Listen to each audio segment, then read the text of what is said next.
Hi guys, it's your next day nurse Florence and you're welcome back to my channel. I missed you all so much and I'm glad to be back. I had exams that needed my undivided attention, hence my taking a break. Before I went MIA, yes, I promised to do a video on the differences between gastric ulcer and duodenal ulcer. Let's get started.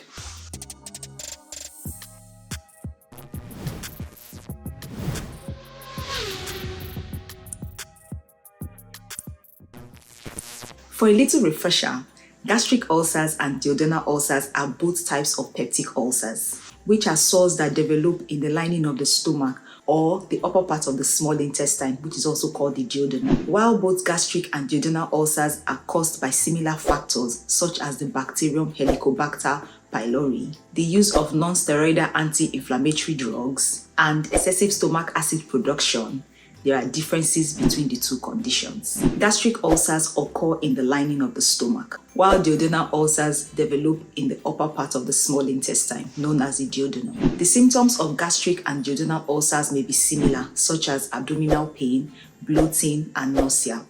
However, the timing and nature of the pain differs. While gastric ulcer pain may worsen with eating, duodenal ulcer pain improves with eating. Vomiting is common with gastric ulcers, but not with duodenal ulcers. Gastric ulcers is common with patients with blood group A, while duodenal ulcers is common in patients with blood group O. In gastric ulcers, there is normal or hyposecretion of gastric acid, while in duodenal ulcer, there is hypersecretion of gastric acid.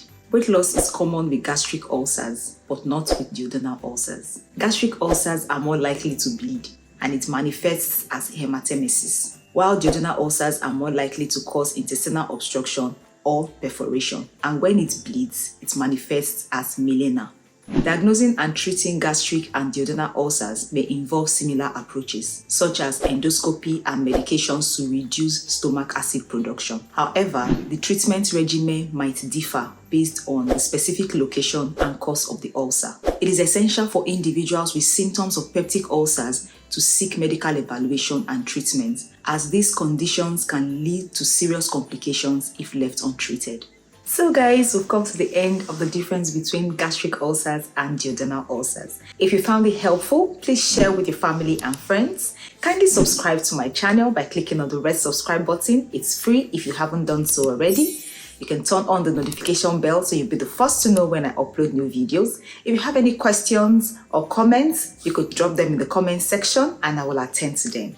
I remain your next door nurse and I'm just a knock away. I love you guys. See you in my next video. Bye.